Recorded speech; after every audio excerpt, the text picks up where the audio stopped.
ceux qui ont assisté vraiment marqué en expliquant qu'un enfant juif, on doit l'éduquer et pas le brimer, on doit lui donner envie et pas lui donner pas envie. Là, ce soir, c'est un autre thème. Travailler ou se travailler. J'ai beaucoup aimé l'intitulé du thème et j'ai pensé à une petite histoire, si vous me permettez, qui va introduire le thème du Rav Avi. Il y avait une fois, il y avait un monsieur qui a été rapproché de la Chassidoute. Il a été rapproché du Rabbi Shlomo Zalman, l'Admor HaZaken. Et il est devenu un adepte de l'Admor HaZaken. Il a appris les secrets de la Torah, la Chassidoute, le Moussar. Il a appris des choses très profondes. Et puis un jour, il a rencontré un ami à lui. Il lui a dit, dis-moi, qu'est-ce que ça t'apporte cette étude des secrets de la Torah? Qu'est-ce que cette étude? Qu'est-ce que ça t'apprend la Chassidoute? Qu'est-ce que ça t'apprend le Moussar? Pourquoi maintenant le fait de t'être rapproché du Admor HaZaken, qu'est-ce que ça t'amène? Il a dit la chose suivante. Il dit avant d'être un chassid du Admor HaZaken, j'avais des questions et j'avais des réponses. Maintenant, j'ai encore des questions et j'ai encore des réponses. Mais il y a une différence. Les questions, c'est plus les mêmes questions. Par contre, la réponse, elle est identique. Alors, il faut expliquer. La question que je veux demander, puisque je servais Dieu de tout mon cœur, avant d'être un pieux, on va dire comme ça, la question que je veux demander, par rapport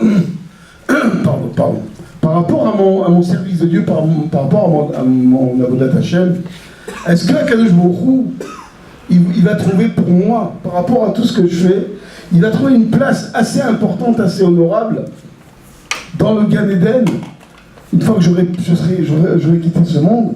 Est-ce que Dieu il va trouver une place assez grande par rapport au travail extraordinaire que je fais, par rapport à mon service de Dieu qui est extraordinaire? Est-ce que Dieu va trouver une place? Alors la réponse est la suivante. Akadosh Baruch Hu, il est tellement grand, il est le Tout-Puissant, il est l'Éternel. Alors certainement que dans son Gan Eden, il va trouver une place à mon niveau, pour mon honneur et par rapport à ce que je suis. Ça, c'était avant de devenir un chassid, avant de devenir quelqu'un de pieux, avant d'avoir connu les enseignements du Admor HaZaken. Maintenant, il dit alors, maintenant ma question, elle est toujours la même. Ma question n'est pas la même, mais la réponse, elle est toujours la même. La question maintenant, c'est la suivante. Comment c'est possible qu'un être aussi bas que moi, un être aussi avec tellement de défauts, tellement de choses à me corriger, tellement de bassesse quelque part, comment est-ce que c'est possible que je va pouvoir m'accorder une place dans son Gan Eden? Le Gan Eden, on sait que c'est un niveau très haut, il y a le Zivashkina, il y a un reflet de Dieu dans le paradis, dans le Gan Eden. Comment un être aussi petit, aussi bas que moi, est-ce que Dieu il va m'accorder une place dans son Gan Eden? Alors la réponse est la même. Et oui, Akadosh Baruch Hu, il est tout puissant, il est éternel. Et certainement, puisqu'il est tout puissant, il est éternel, il est tellement grand, Akadosh Baruch Hu, alors certainement qu'il trouvera bien une petite place pour moi dans le Gan Eden. Donc on voit que les questions, comme j'ai dit tout à l'heure, ce n'étaient pas les mêmes questions. Par contre, la réponse, elle est toujours la même. Et ça, si vous voulez, ça nous apprend qu'un homme, justement, c'est l'introduction au cours du Rav Bouzaïou, qu'un homme, il doit se poser des questions, il ne doit pas penser que il est tout de suite, il arrive à un niveau tellement élevé, il doit savoir qu'il doit toujours se travailler, constamment faire des efforts, parce que autant dans l'impureté, autant dans tout est facile, autant dans la klipa, tout est facile, autant dans la kedusha, il faut faire un travail sur... Bon, ça, il va l'expliquer. Sur soi-même, il faut faire un travail dans le monde. Alors, c'est une très bonne préparation à Matan Torah. On est maintenant dans la semaine prochaine, si je veux, dans 9 jours, on va recevoir de nouveau la Torah. Et chacun, justement, la Torah, c'est la réception de la Torah, elle est en fonction de chacun en vérité. C'est pour ça que dans la Torah, on ne dit pas effectivement quel jour on reçoit la Torah, parce que chacun reçoit la Torah à son niveau, et quand Dieu il s'adresse à chacun dans les 10 commandements, comment il commence? Anochi Hashem Elokecha, Asher Hotzeticha Me'eretz Israël. Je suis l'Éternel, ton Dieu. Il aurait très bien pu dire, je suis l'Éternel, votre Dieu. Je suis l'Éternel de l'univers, je suis l'Éternel du peuple juif. Non, Dieu il s'adresse à chacun individuellement. C'est-à-dire qu'effectivement, avant Matan Torah, il y a une préparation de chacun, mais individuellement. Cette préparation, on a commencé déjà, Béar Bechokotai, que là, on a commencé à faire une certaine préparation sur nous-mêmes. Donc ça, maintenant, c'est Bamidbar, et après, ça va être Matan Torah. Et plus le temps y passe, et plus également on est dans Sfirat Omer, on est en train de finir Sfirat Omer, on est en train également de lire le Shabbat, on dit les Pirkei Avot. Dieu demande de nous une préparation, une purification, que quand on va tous écouter à la synagogue les 10 commandements, alors on ne va pas les écouter comme l'année dernière, ou comme il y a 2 ans, ou comme il y a 10 ans, on va les écouter comme si la première fois de notre vie, on reçoit la Torah, avec la même crainte de Dieu, avec le même amour pour Akadosh Baruch Hu, et cette considération, en sachant qu'on est vraiment des êtres petits, et qu'on doit tout le temps s'améliorer, c'est la pire des choses, c'est l'orgueil. Quand je vous dis comme ça, moi et l'orgueilleux, on ne peut pas vivre ensemble. C'est ou moi ou toi. Si tu es orgueilleux, tu es plein de toi, tu peux pas être. Moi, je ne peux pas être avec toi, c'est impossible. Et la Torah, justement, nous apprend qu'on doit être humble et qu'on doit se travailler énormément sur l'unité. Vous savez, nous-mêmes, chacun, je suis sûr, si on ne réfléchit pas, on dit bon, on se trouve toujours toutes les meilleures qualités. Et on n'a aucun défaut. Alors il faut savoir que certainement on a des qualités, il faut les améliorer, mais certainement chacun d'entre nous, on a des choses à se corriger dans sa façon de parler, dans ses pensées. Parce que Dieu il scrute tout, les pensées, les paroles et les actions, et dans les actions certainement, on ne fait jamais assez. Et là on doit maintenant, ça ne veut pas dire qu'on doit être malheureux, au contraire, on doit être Bessimcha, on doit être Bessimcha de pouvoir faire, joyeux de pouvoir faire la volonté d'Akadosh Baruch Hu, mais en tout cas, Dieu demande à chacun d'entre nous, individuellement, de faire un travail, hommes et femmes et enfants, de faire un travail sur soi-même. Et maintenant, sans plus tarder, je vais laisser la parole au Rav Avi Bouzagou.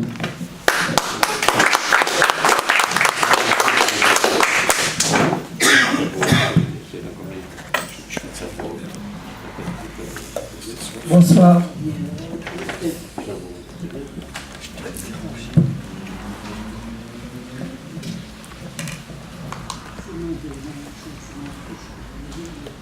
Comme je vous ai envoyé comme SMS, je dois travailler, je dois me travailler.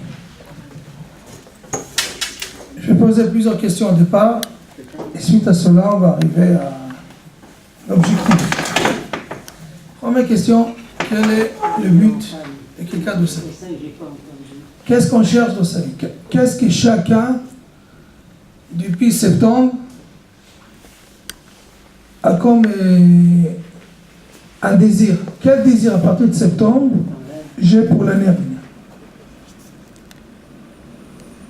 Quel est le but de l'année? C'est-à-dire chaque fois, après septembre, ou à la fin du mois d'août, chacun il a un objectif. Lequel? Deuxième question, est-ce que travailler, c'est une malédiction ou c'est une bénédiction?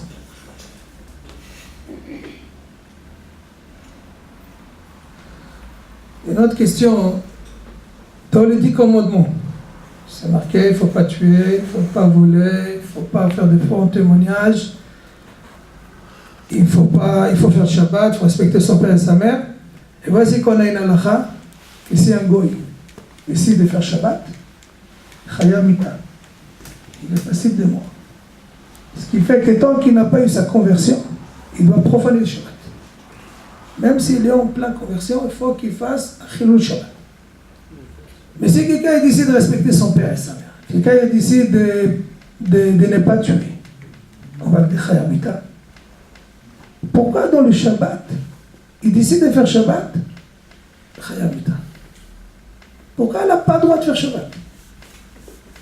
C'est-à-dire qu'ici avec Beth Amikdash aujourd'hui, les musulmans le vendredi, les catholiques le dimanche, Chaya Mita. Ils n'ont pas le droit de faire Shabbat. Et si maintenant un des autres 10 commandements il décide de le faire, on ne lui dit pas Chaya Mita. Parce que le Shabbat c'est quoi? C'est une sorte de repos pour les juifs. D'accord, mais si c'est positif, c'est bien faire Shabbat. Si un gars décide de faire quelque chose de positif, on va lui dire c'est pas bien. Si un gars décide de ne pas tuer, on va lui dire on va te tuer parce que tu ne tues pas. Oui, mais dans les 10 commandements, c'est marqué qu'on ne met pas l'adultère. Un gars décide de ne pas commettre l'adultère. On va lui dire on va te tuer parce que tu ne fais pas les commandements. C'est marqué dans les 10 commandements. Parmi les 10 commandements, on respecte le Shabbat. Observe le Shabbat. Et c'est marqué d'autres commandements. Et on n'a pas vu sur aucun autre commandement de la Torah si un gars décide de le faire quand il dit Chayavita. Alors pourquoi si dans il décide de faire Shabbat Chayavita? Jusqu'à maintenant, si quelqu'un veut se convertir, il ne dit pas écoute, il faut que tu ne respectes pas tes parents, il faut que tu fasses un mensonge, il faut. Non, pour Shabbat, il faut que tu transgresses, il ne faut pas que tu fasses complètement Shabbat. Mais pourquoi?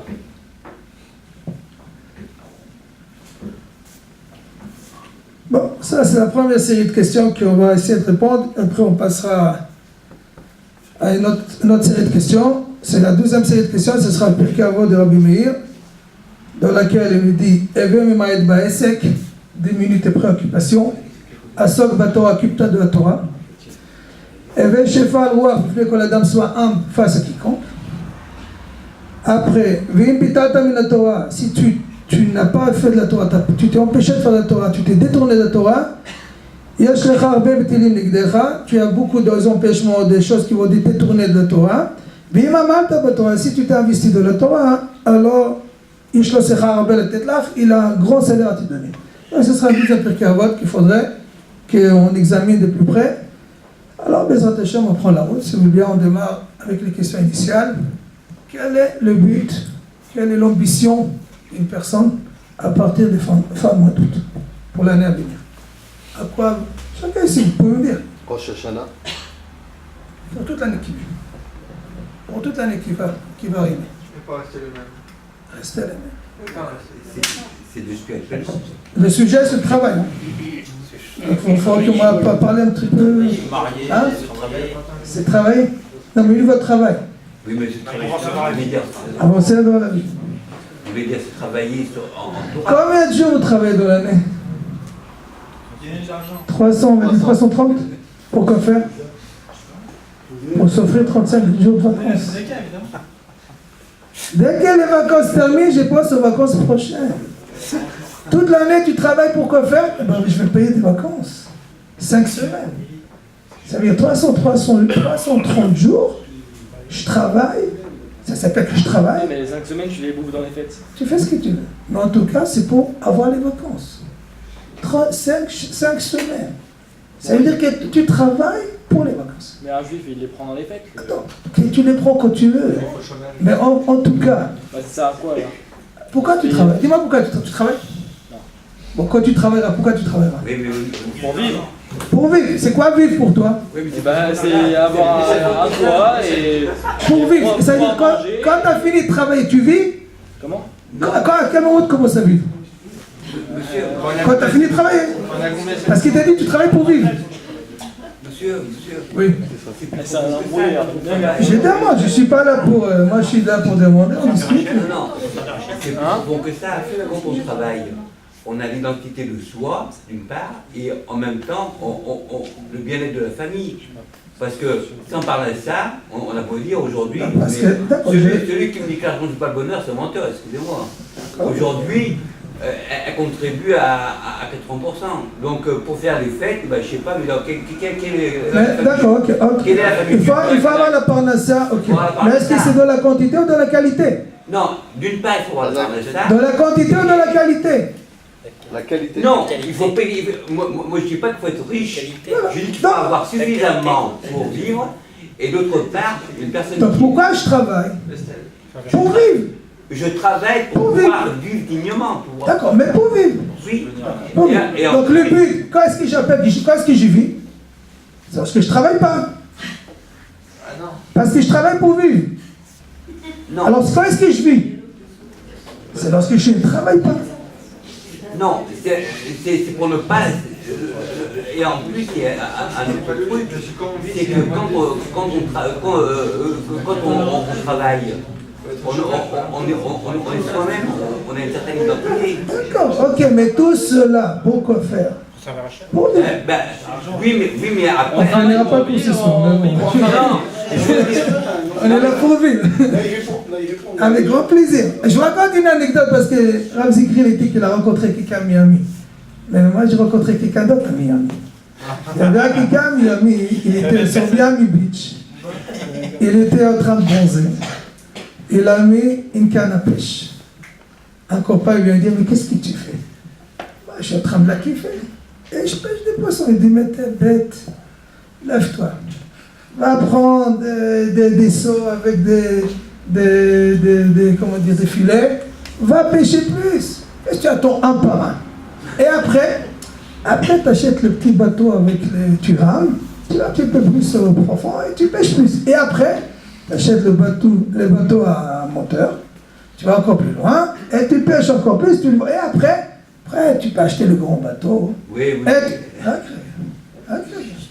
Et tu vas fabriquer carrément sur le bateau des poissons. Et après tu viens à Miami Beach et tu te la kiffes. Moi, ce que je fais, je suis en train de la kiffer de maintenant. La finalité, c'est quoi? Les gens, ils travaillent pour vivre. C'est quoi vivre? Parce que je suis en vacances. C'est les vacances. Donc ça veut dire que le but, c'est pour arriver à ne pas travailler. Donc maintenant, le travail. Quel était le projet initial de Kadosh Baruch Hu? Et quelle est la conséquence aujourd'hui? Comment Hachem il a conçu le monde? Qu'est-ce qu'il demandait à Adam Arishon? Et qu'est-ce qui s'est passé après? Au démarrage, il a créé Adam Arishon, il a mis au Gan Eden, et il lui a dit, tu t'occupes de rien. Les grillades, les couscous, tout ce que tu veux, les anges s'en occupent. Toi, tu t'occupes de ta Torah, de mitzvot, et c'est tout. Il a dit, mais attends, c'est un monde qui... du rêve. C'est un Shabbat. Shabbat, tu ne travailles pas. Shabbat, tu as tout tes servi, tout est prêt. Tu ne travailles pas. Tu manges, tu dors, tu étudies. Donc je ne travaille pas. Donc un Shabbat, c'est une journée de ce qu'Adam Arishon il avait programmé éternellement. Bon, Adam Arishon n'a pas résisté. Il a eu tentation. Et finalement, maintenant il a offert un commandement de chef. Et que maintenant, il fait que... Une des explications, qu'est-ce qui se passait avec Adam Arishon, c'est pas qu'il était niais, c'est pas qu'il était bête. Qu'est-ce qui s'est passé avant qu'il a fauté, pas qu'il a fauté? Moi, je ne touche pas à la drogue. Mais je sais que la drogue, elle existe. Mais une fois que j'ai touché à la drogue, maintenant j'ai un besoin de l'intérieur. Il savait que c'est quoi l'Etzerara, mais il était extérieur à lui. Mais une fois qu'il s'est introduit en lui l'Etzerara, maintenant il a de l'intérieur des relances pour l'Etzerara. Maintenant il a un penchant pour l'Etzerara. Donc il s'est créé un problème. Suite à cela, Hachem me dit tu ne peux plus rester inactif. Dorénavant, pour te nourrir, il faut que tu t'investis, il faut que tu travailles. C'est que je pouvais te donner gratuitement. Parce que tu savais quoi faire du reste du temps. Et tu avais de quoi faire. Maintenant que tu t'es introduit en toi avec Sarah, tu as des tentations, tu as des envies, que tu ne peux pas rester inactif. Alors pour t'aider, dorénavant, tu devrais travailler. À la sueur de ton front, tu mangeras ton pain. C'est-à-dire que tu devrais travailler. Pourquoi? Parce que quand tu travailles, 8 heures chacun selon ses horaires, à la fin de la journée, je suis un petit peu fatigué. Donc, puisque je suis un petit peu fatigué, je vais manger, je vais truc, hop, et je minimise la zone dans laquelle je peux faire n'importe quoi. Mais lorsque je ne travaille pas, j'ai beaucoup de temps libre. En général, la délinquance, elle apparaît où? Chez les chômeurs, les banlieues, on tourne sur les vides, on a des envies, machin, et donc, il faut qu'on les assure, donc on s'ennuie. Regardez quand vous êtes en vacances, vous avez quoi faire. Et avant, il y avait 3 chaînes de télé. Tu regardais une, tu enregistrais l'autre parce que tu voulais rien louper. Aujourd'hui, tu en as 5 chaînes, tu zappes, il n'y a rien à voir. Tu dis, mais c'est n'importe quoi, on s'ennuie, il n'y a rien. Et quand tu t'ennuies, c'est là, parlons pas des portables, parlons pas de la télé, c'est là que tu es en train de glisser et tout ce qui suit. Donc Hachem a dit, dorénavant, tu ne peux pas rester inactif, tu ne peux pas avoir les choses gratuitement, tu dois fournir un effort. Et suite à cet effort, tu auras la parnassa. Excuse-moi, tu avais les mains tout à l'heure. Excusez-moi, quand vous dites quand on ne travaille pas, on vit.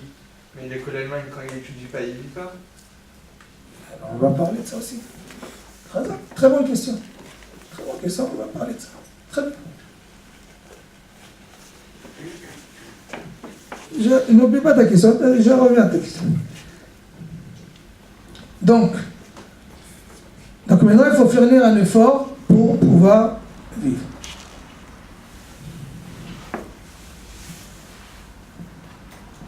Hachem a dit, sans travail, tu n'auras pas. Ok. Maintenant, qu'est-ce qu'il a prévu? Je vais donner la Torah.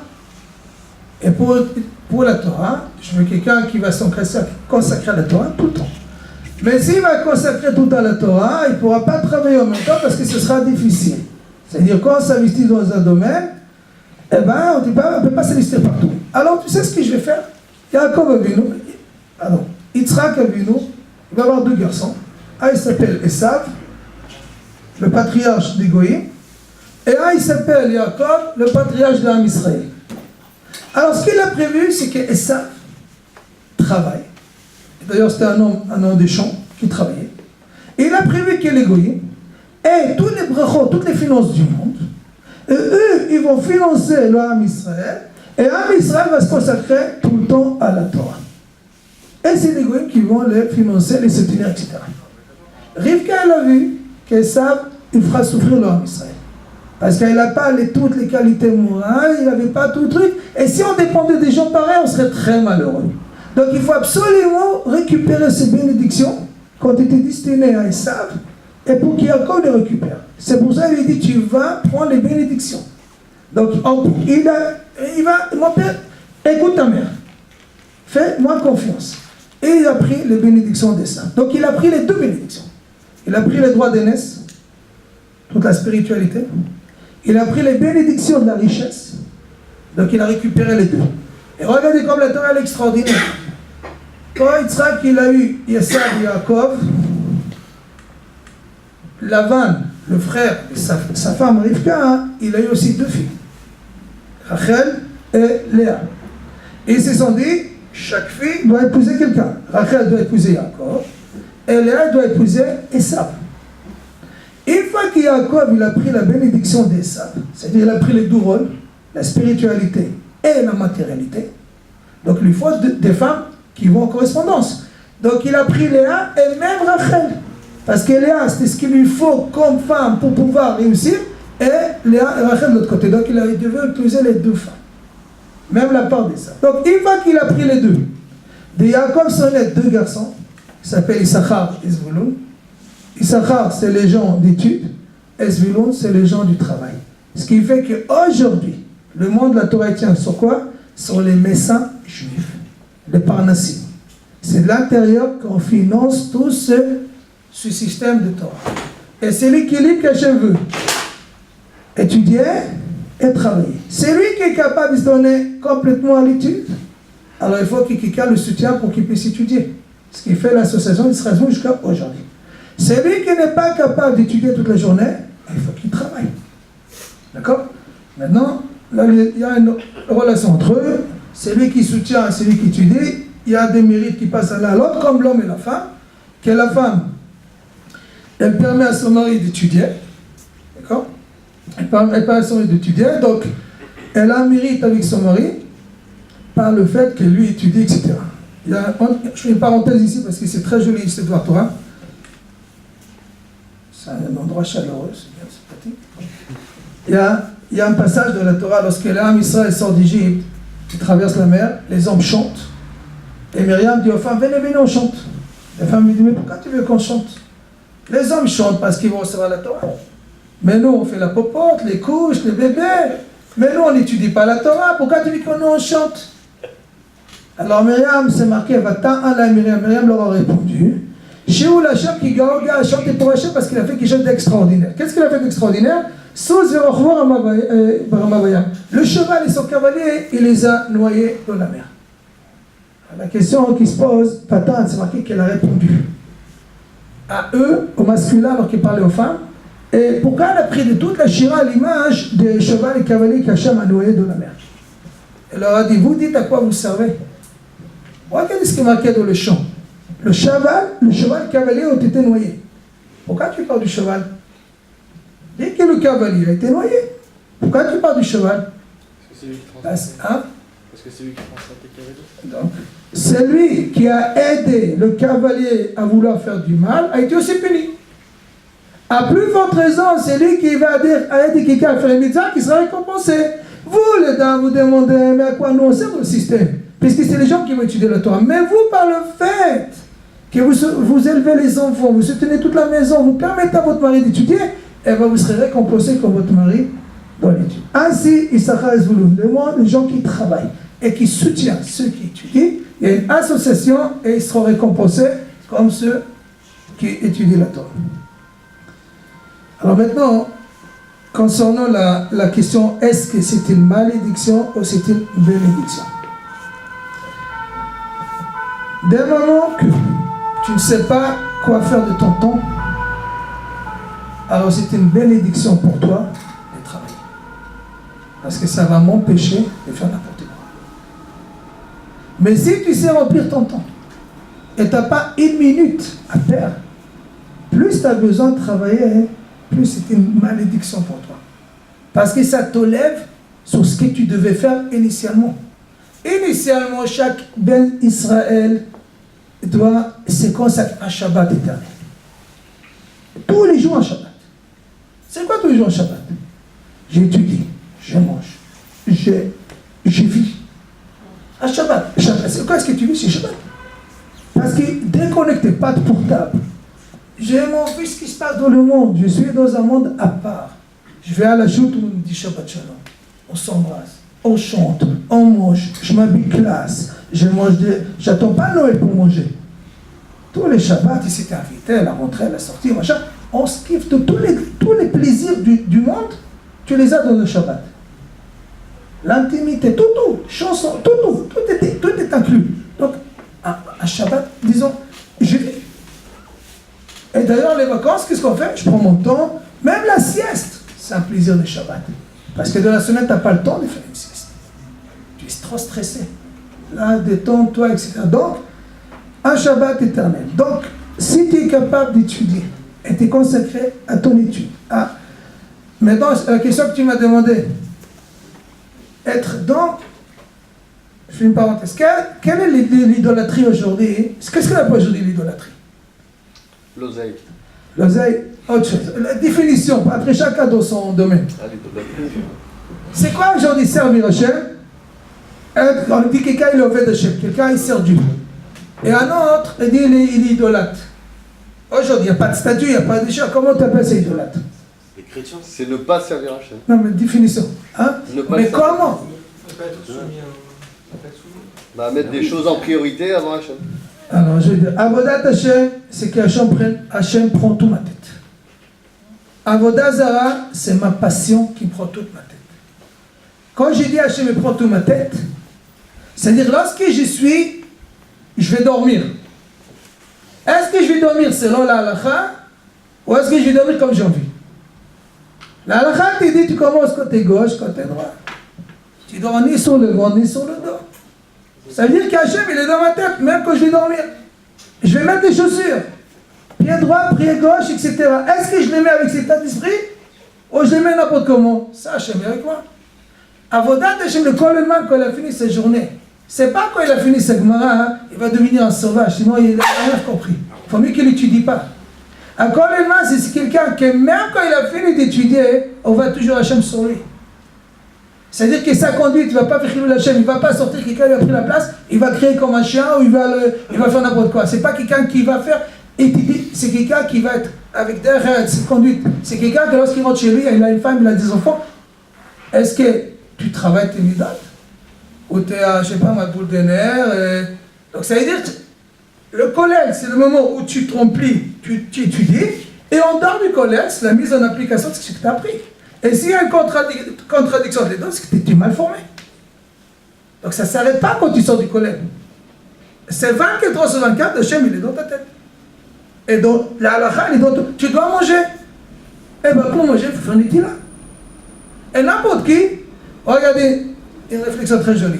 Il y avait un petit gamin, hein, il a rencontré un grand rab. Il a dit, je peux vous poser une question? Il dit oui. Hachem nous aime? Oui. Pourquoi il a donné autant de mitzvot? Vous ne pouvez pas diminuer un petit peu? Trop de mitzvot? Un petit peu moins. Alors il lui a répondu, il lui a dit, est-ce que tu mets des chaussures? Il a dit oui. Est-ce que tu mets les deux en même temps? Il a dit non, tu mets une après l'autre. Quand tu fais les lacets, tu fais les deux en même temps? Il dit non, une après l'autre. Alors Hachem a dit, fais selon cet ordre, tu as gagné une mitzvah. Lorsque tu arrives à un feu rouge, tu t'arrêtes ou non? Oui. Si avant de t'arrêter, tu dis il y a une mitzvah, il y a une mitzvah de faire attention à nos corps, tu as gagné une mitzvah. Quand tu es un commercial, tu es dans le salon, les clients qui arrivent, tu leur dis bonjour? Oui ou non? Mais si tu dis dans ta tête, il y a une mitzvah d'être mekabel sarepanim les fautes, de recevoir chacun avec un visage de non, tu as gagné une mitzvah. C'est-à-dire qu'Hachem, il y a des actions que de toute façon on va les faire. Il nous l'a rendu à titre de mitzvah. Et donc on a gagné plein de choses. De toute façon tu vas les faire. Mais je t'ai rendu mitzvah. Dès le moment que ça devient mitzvah, c'est plus difficile. Parce que quand je te dis, tais-toi, non, j'ai pas envie. Et quand je ne t'ai pas, tu n'as pas envie de parler, j'ai pas envie de parler. C'est-à-dire que l'esprit de l'être humain, tu ne m'ordonnes pas quoi faire. Personne ne me dit quoi faire, je fais comme j'ai envie. Et dès le moment que tu donnes une mitzvah, ça devient difficile. C'est pour ça que tu as un mérite que lorsque tu le fais, aussi facile que peut être. C'est pour ça Hachem, il a rendu. De toute façon, tu vas le faire, mais gagne une mitzvah. Donc la vie d'un kollelman ne s'arrête pas à une sorte du kollel, c'est même après. Et ma passion, Rémi Garde, hein, je parle aux connaisseurs. Entre parenthèses, quel est le comble du footballeur, Eric? Quel est le Comble du footballeur. Je le connais depuis la douchère. Attendez, c'est... Le comble du footballeur, c'est de ne pas avoir des buts au seuil. De ne pas avoir des buts au seuil. Des buts. De ne pas avoir des buts au seuil. Alors, Rémi Garde, voilà. On va dire qu'il va faire tchouva un jour. Et il a fini le match. Il n'y a pas d'entraînement aujourd'hui. Il va au Beth Midrash, il étudie. C'est pas un idolâtre. Ça veut dire que l'équipe de l'OL, c'est son métier, c'est son travail. Mais après, quand il va étudier, ça montre, voilà, c'est ce que... Voilà. Et un autre, il peut être au collège, travailler 8 heures au collège. En sortant du collège, il ne veut rien entendre parler de la Torah. C'est un fonctionnaire dans un collège, comme il aurait pu être fonctionnaire dans la poste. C'est un job comme un autre. Donc c'est pas révélateur que c'est un kollelman. C'est-à-dire, quand est-ce qu'on voit qu'est-ce que tu es, c'est en dehors de tes obligations. Quand est-ce que tu n'es pas obligé, mais non, c'est que tu n'es pas dans le temps libre. Parce que tu vis. Parce que le travail, on peut faire n'importe quoi, c'est une vie de galère, chien, tout ce que tu veux. J'ai besoin de la parnassa, parce que sinon c'est galère. Mais une fois maintenant, ça y est, j'ai reçu mon salaire, qu'est-ce que je fais? Ça, c'est quand tu vis. Et ça, c'est révélateur de ce que tu es vraiment. Ce que tu es vraiment. Le test pour savoir ce que moi je vaux, c'est comment je remplis mon temps libre. On n'est pas contre l'amusement. On n'est pas contre jouer au foot. Vous savez, dans un stade de foot, il y a combien d'entraîneurs? Hein? Deux. Non. Deux. Non. Non. Non. Il y a autant que des spectateurs. Autant que les spectateurs. Parce que les spectateurs disent, mais fais-le sortir, fais rentrer sous là, mais qu'est-ce qu'il fait, machin, etc. Tout le monde, il peut pas, il fait le. C'est le machin, fais-le sèche, ce qu'il fait, machin. Chacun est devenu entraîneur. Vous savez pourquoi même écoutez? Vous savez, c'est un couple qui part dans tous les sens, ça fait partie du sujet. Le sujet, c'est le titre, pour qu'on discute entre quel est mon but dans la vie et quelle est la part du travail que je dois avoir. Et je dois les deux, parce qu'il y a Torah, Torah. S'il n'y a pas de quoi manger, il n'y a pas de Torah. Et s'il n'y a pas de Torah, il n'y a pas de quoi manger. Donc on a besoin des deux. Mais maintenant, de quelle association je vais être? À l'époque, les rabbinim, ils étudiaient, ils travaillaient. Mais si aujourd'hui il y a un système qui te permet d'étudier le mieux, et il y a quelqu'un qui te prend au tes soutiens, c'est encore mieux. Donc c'est pas qu'on est en train de dire qu'il ne faut pas travailler. C'est pas qu'on est en train de dire que... Donc, dans le sujet, on va dans tout ce qui peut, ça va dans le sujet. Donc, c'est pas parce que je vous pose des questions qu'on sort du sujet, ça va dans le truc. C'était quoi la dernière question? C'était la dernière question. Ça suit bien. C'est quoi la dernière question? C'est quoi la dernière fois? Ça suit bien, Khazar. Je vous ai bien endormi là, je vous ai travaillé là. Qu'est-ce que j'étais en train de dire? La dernière question, c'était Ah, pourquoi on aime bien écouter les informations? Pourquoi on aime bien écouter les informations? savoir ce qui se passe. Savoir ce qui se passe. Et une fois que vous avez entendu, vous dites quoi? Mais je comprends pas. Envoie les commandements, il est liquide. Je ne comprends pas ces Kassam qui rentrent sans arrêt, mais ça suffit qu'ils me bombardent, on n'en parle plus. On est tous des stratèges. On est tous des conseillers. C'est pour ça que c'est marqué. Hachem, il a créé la tête à Kharishon. Vous voulez que moi je vous fasse la guerre, Hachem? Vous vous taisez. Pas de commentaires. Tu veux diriger toi les choses? Vas-y, dirige. Tout le lien, il est là. Ça veut dire que... Alors maintenant, il nous reste beaucoup de choses, mais bon, on avance dans l'analyse. Le temps qu'il faut, comme vous me dites m'arrêter, voilà, il ne faut pas tarder. Comme vous m'arrêtez, je m'arrête. Alors regardez. La première question que je vais poser, alors c'est quoi le but du travail? Moi je suis resté avec la Non, le but d'un être humain, le but depuis le mois d'août. Est-ce que c'est les vacances? Alors, le but, dès qu'il finit les vacances, il pense aux prochaines vacances. Et j'ai travaillé toute l'année pour me payer les vacances. Donc ça veut dire que finalement, le travail, c'est pour que j'y vis. Il y a des gens qui vivent pour travailler. Mais le travail est là pour vivre. Donc on voit que finalement, quel est le but? C'est pas de travailler. Le but, c'est pour vivre. Maintenant, alors, je vais avancer dans les liens de comment on vit. Regardez comment c'est. Et après, s'il y a des zones floues, avec tout ce que vous avez des questions, remarque, ne partez pas d'ici flou, faut que ça, parce que Shavuot, il arrive. La semaine prochaine, c'est un Yom Adin, c'est un jour de jugement. Rosh Hashanah, c'est un jour de jugement sur la matérialité. La parnassa, les enfants. Shavuot, c'est un jour de jugement. Quelle dose de Torah tu vas recevoir? Quelle spiritualité tu vas avoir dans l'année à venir? Matin, Torah, Hachem va te donner la Torah. Mais si tu ne sais pas pourquoi la Torah, pourquoi la Torah? Alors pour savoir pourquoi la Torah, pas la Torah, alors sous peu je vais vous dire quel est